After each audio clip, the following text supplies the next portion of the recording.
অজু করে সিজদায় লুটিয়ে পড়ে চোখের পানি ছেড়ে আল্লাহরে পাপের স্বীকৃতি দেন। আল্লাহ, এমন কোন জুলুম নাই, গুনাহ নাই আমি করি নাই, সগীরা কবিরা, জেনে না জেনে, ইচ্ছায় অনিচ্ছায়, শিরকি বেদাতি সব গুনাহ করেছি। আল্লাহ, আকাশের নিচে জমিনের উপরে আমার চেয়ে বড় গুনাহগার আর কেউ নাই। চোখের পানি ছেড়ে আল্লাহরে বলেন, আল্লাহ, আমি ছাড়া তোমার গোলামের অভাব নাই, তুমি ছাড়া আমার দ্বিতীয় কোনো রব নাই, তুমি ছাড়া তো কেউ আমার গুনাহ ক্ষমা করার নাই, তুমি আমার রব, তুমি আমার সব। বলতে পারবেন? এই তাকরীর আমার পটুয়াখালীর ভাইয়া, এই স্বীকৃতিটা দেখতে আল্লাহ বড্ড ভালোবাসে, কারণ আমরা সবাই গুনাহগার, আমরা সবাই কি? বিশ্বনবী বলেন, কুল্লুকুম খাত্তাউন, বানি আদম, তোমরা সবাই পাপী। সবাই কি? সবাই পাপী। আমরা সবাই পাপী, আপন পাপের বাটখারা দিয়ে অন্যের পাপ মাপি।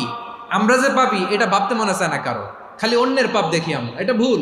ওর এই পাপ, ও পাপী, ও জালেম, ও জাহান্নামী, এরকম একটা টেন্ডেন্সি। আমার যে কি হালাত এটার খেয়াল নাই।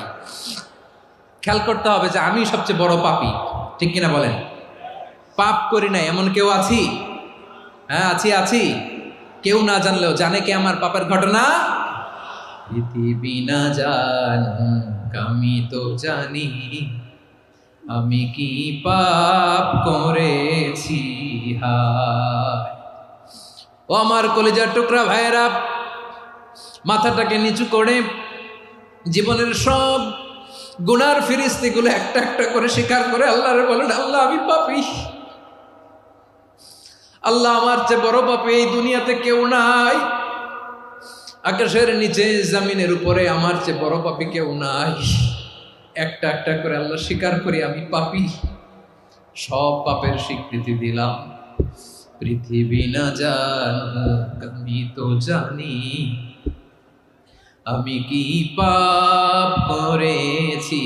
হায় আমার পাপের করলে বিচার, বাঁচার আমার নাই উপায়। দয়াময় তুমি মাফ করো আমায়, মাফ করো আমায়। আল্লাহ তাআলা যদি দয়া করে আমাদেরকে মাফ না করে, আমাদের বাঁচার কোনো উপায় নাই। আপনি কি ভেবেছেন আপনার নামাজ দিয়ে আপনি জান্নাতে যাবেন? আপনি তাহাজ্জুদ গুজার, সেজদা দিতে দিতে কপালে দাগ ফেলেছেন, এটা আপনারা জান্নাতে নেবে না। আপনি এলাকার সবচেয়ে বড় হাতেম তাই, দানশীল, এই দানের ভরসায় বসে আছেন।